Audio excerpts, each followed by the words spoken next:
Hello അസ്സാം വലൈക്കും. ഇന്നത്തെ റെസിപ്പി സദ്യ പച്ചടിയാണ്. അത് ഞാൻ ബീട്രൂട്ട് വെച്ചിട്ടാണ് തയ്യാറാക്കുന്നത്. അതിനായിട്ട് ഇതാ ബീട്രൂട്ട് നല്ലോണം ഒന്ന് കഴുകിയിട്ട് ഇതുപോലെ ഒന്ന് ഗ്രേറ്റ് ചെയ്തെടുക്കുക. എന്നിട്ട് ഒരു പാനിലേക്ക് ഗ്രേറ്റ് ചെയ്ത ബീട്രൂട്ടും കുറച്ച് ഉപ്പും ആവശ്യത്തിനുള്ള വെള്ളം കൂടി ഒഴിച്ചിട്ട് ജസ്റ്റ് ഒന്ന് വേവിച്ചെടുക്കുക കേട്ടോ. 2-3 മിനിറ്റ് വരെ ഒന്ന് കുക്ക് ചെയ്താൽ മതി. എന്നിട്ട് ഒരു മിക്സിയുടെ ജാറിലേക്ക് തേങ്ങയും ചെറിയ കഷ്ണം ഇഞ്ചി, 2 അല്ലി വെളുത്തുള്ളി, കുറച്ച് കടുക്, പിന്നെ ആവശ്യത്തിനനുസരിച്ചുള്ള പച്ചമുളകോ കാന്താരിയോ ഇട്ട് കൊടുക്കുക.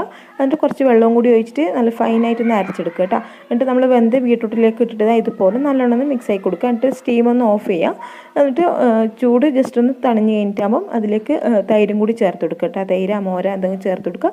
എന്നിട്ട് കടുകും കറിവേപ്പിലയും വറ്റൽമുളകും കൂടി ഇട്ടിട്ട് ഒന്ന് താളിച്ച് കൊടുത്താൽ പച്ചടി റെഡി ആയിട്ടുണ്ട് കേട്ടോ.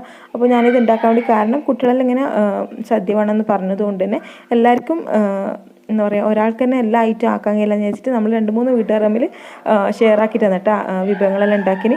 അപ്പോൾ ഞാൻ പായസവും ഈ ഒരു പച്ചടിയാണ് തയ്യാറാക്കിന്. അപ്പോൾ പായസത്തിൻ്റെ റെസിപ്പി